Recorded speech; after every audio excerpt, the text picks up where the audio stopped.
school guidance counselor just called me down and said I needed to pick my schedule for this year. I told him that I wanted to be in the trades one day, so he goes, oh, well, here, take a look at this class and see what you think. So I just popped in. I saw all these people working on these machines, and I'm like, yeah, I'll do that. At Chardon High School, we have what we call the CREW. It stands for Creating Reliable Educated Workers. 4 years ago, my partner, Kim Butel, and I came together and really felt like we could do a little bit more for the students here at Chardon High School. We really just started as a classroom, and after diving in and really getting to know the community in a different way, we found out that there was a huge need in our area for manufacturing. We are right in the middle of a huge belt for industry, manufacturing, the trades. And it was those conversations and our partnerships with some of the community agencies that really drove a new pathway in a new direction for the CREW. Great Lakes Cheese came in and were very interested in the SACA credentials, and we've had a great relationship with Great Lakes Cheese. I enjoy being a part of this program because it really gives us a lot of great opportunities while learning about machines and programs that interest us.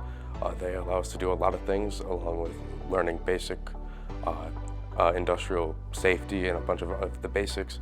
But as we go on, they also give us opportunities to do job shadows and internships to get real-world experience throughout our time here. A lot of it is actually hands-on, whether that be we're taking machines apart or, as we demonstrated today, plugging and learning the basics. It's not like we just look or we still do textbook work, but the textbook work is basically a stepping stone into actually coming into this room and working with these machines with hands-on activities and really getting to learn through doing instead of just learning through reading. Really everything's been for the kids.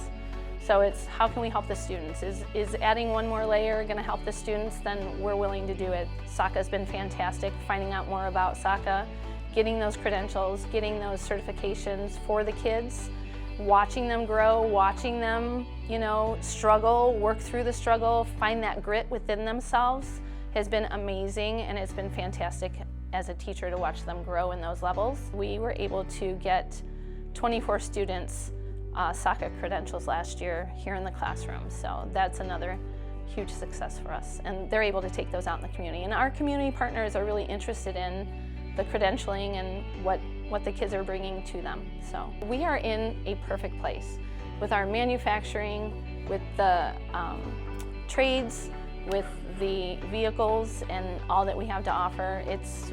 Everything we do is going to transfer out to the rest of the state for our kids. So last year, coming in at 8th grade, I just kind of took this class because I thought it'd be a cool opportunity. And then towards the end of last school year, they suggested this class to me, saying it would help me prepare for what I want to do and help me look at more opportunities and what I want to do when I graduate. Well, it's not only teaching me about the actual equipment, it's teaching me problem solving, working with others, kind of like if something goes wrong, figure it out, learn from trial and mistake, Through SACA, we are now working to get them college credits. So if they can stack these credentials, it will equate to these CCP courses that are offered to other kids. And a lot of our kids never saw themselves going to college. So if we can pair the hands-on and those credentials with some college credits for them, it's opening up a whole new door. Now they're seeing themselves in a different light, which I think is what this is all about. Giving them as many opportunities as they can get before they leave us.